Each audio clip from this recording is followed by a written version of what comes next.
I remember the exact moment I realized my life was over. Not my physical life, but the life I was supposed to have. It was a Tuesday. Nothing special about a Tuesday, right? I was sitting in my car, parked in the driveway of a house I could barely afford, staring at the steering wheel. The engine was off, the radio was silent, and I just sat there. For 10 minutes, 20 minutes, an hour. I wasn't crying. I wasn't screaming. I was just empty. On paper, I was safe. I had the steady job. I had the routine. I had avoided every major risk I ever thought about taking.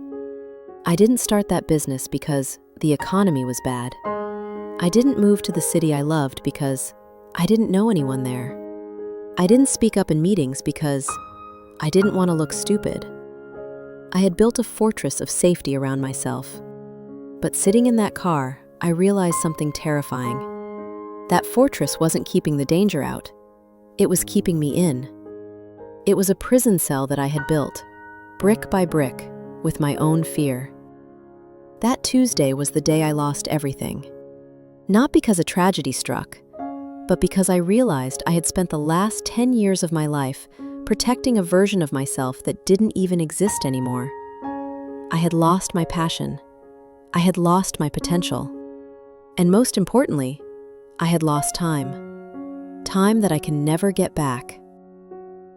If you are listening to this and you feel like you are safe right now, I need you to listen very closely, because the comfort zone is a liar. It is not your friend. It is not your shield. It is the most dangerous place on earth. And today, I'm going to tell you why playing it safe is the biggest risk you will ever take.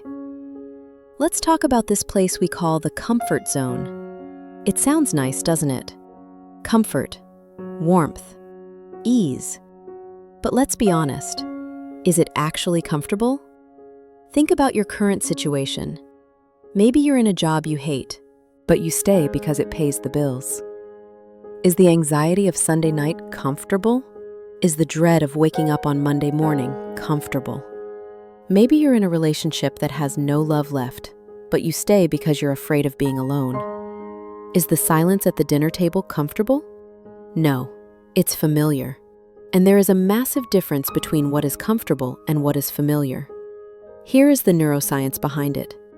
Your brain, specifically the amygdala, the lizard brain, has one primary job: survival. It does not care about your happiness. It does not care about your dreams or your fulfillment. It only cares that you are alive. To your brain, the unknown equals death. New career? Danger. Public speaking? Danger. Moving to a new country? Danger. So, whenever you try to step out of your routine, your brain floods your body with cortisol and adrenaline. It screams, "Go back. It's not safe out here." So you retreat. You go back to what you know. And the moment you step back into your comfort zone, the anxiety drops. Your brain gives you a little hit of dopamine as a reward. "Good job," it says. "You survived." But here is the trap. You start to mistake that relief for happiness. You think, "Oh, I must have made the right decision because I feel less anxious now." Wrong. You didn't make the right decision. You just made the easy one. We are biologically wired to choose the path of least resistance. But we are spiritually wired to grow. And this conflict, the war between your biology and your soul, is the source of all your misery. You are not depressed because you are weak. You are depressed because you are stagnant. Humans are like water.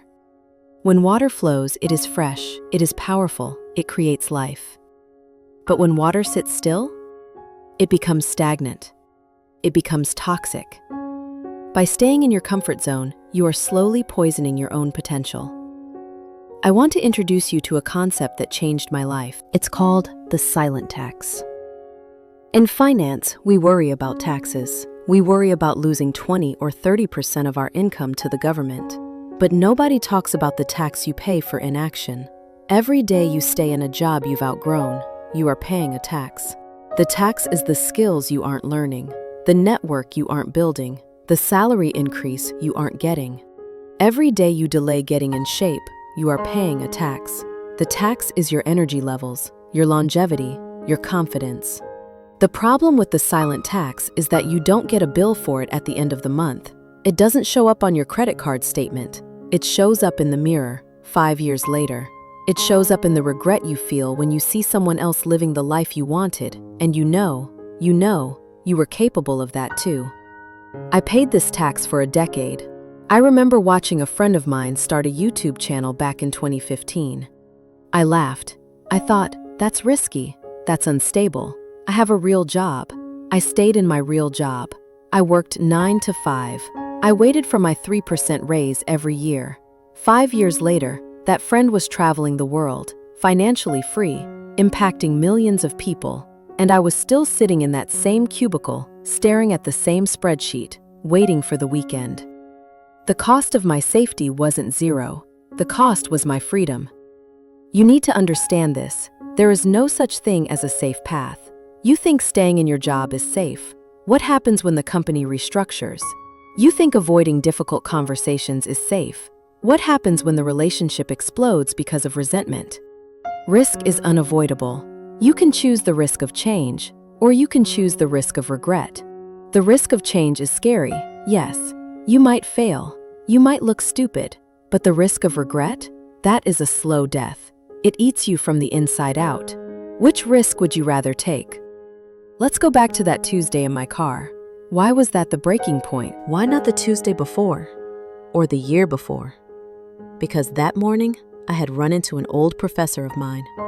He was in his 70s. We grabbed a coffee.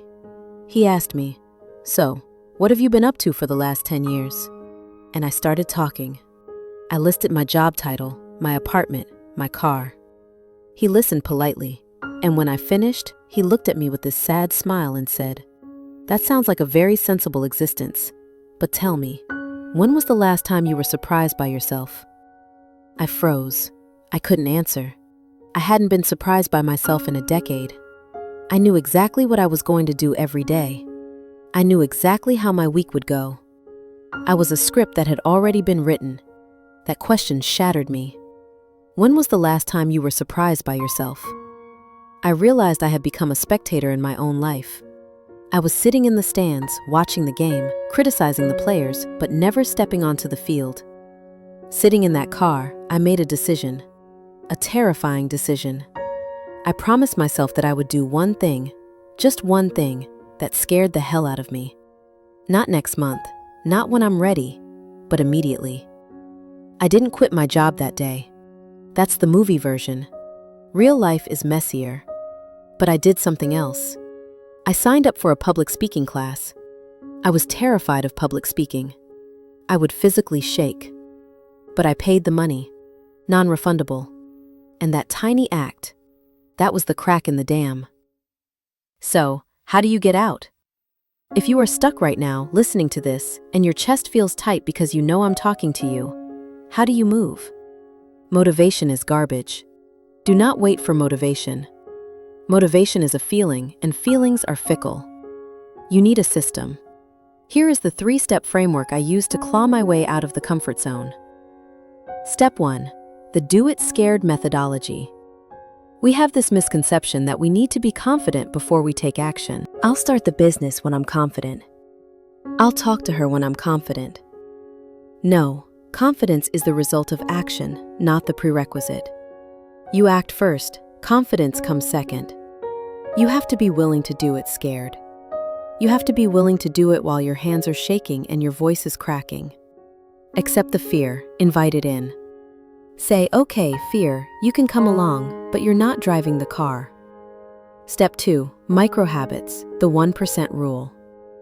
The biggest mistake people make is trying to jump out of the comfort zone.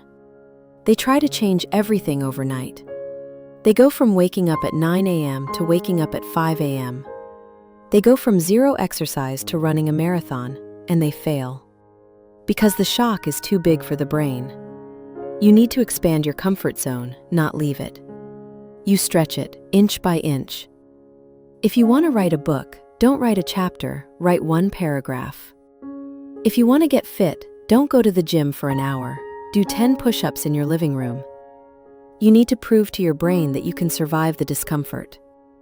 Once you survive the small discomfort, your brain realizes, oh, we didn't die. And the zone expands. Step 3. Burn the ships. There is a famous story about a commander who landed his troops on enemy shores and ordered them to burn their own ships. Why? Because if retreat is an option, you will take it. When things get hard, and they will get hard, your brain will look for the exit door. You need to lock that door. For me, paying for that class was burning a ship. I couldn't get my money back. Tell a friend about your goal. Post it on social media. Commit financially. Create a scenario where it is more painful to quit than to keep going. It has been 3 years since that Tuesday in the car. My life today is unrecognizable. I left that job. I started this channel. I moved to a new city. Was it easy? No. It was the hardest thing I have ever done. There were nights I couldn't sleep. There were moments I wanted to run back to my old cubicle and beg for my safety back. But here's what I found on the other side of the fear. I found myself. I found a resilience I didn't know I had. I found a community of people who push me to be better. I found the color in life again. I realized that the worst-case scenario my brain was so afraid of never happened. And even when things went wrong, I handled it. We underestimate our ability to adapt. We think we are fragile. We are not. We are anti-fragile. We get stronger when we are tested. I lost the safety of my old life, yes, but I gained a future that actually belongs to me. I want to leave you with one question, the same question that saved my life. When was the last time you were surprised by yourself? If you have to think about the answer for too long, then it's time. It's time to stop waiting for permission. No one is going to come and save you. No one is going to tap you on the shoulder and say, okay, now you can start living. You have to save yourself. And it starts with one step. One small, terrifying, beautiful step outside of the cage you built. Don't let another year pass in the gray zone of good enough. Don't let your potential die in the comfort zone. Get up. Go do the thing you are thinking about right now. Yes, that thing. Do it scared, but do it.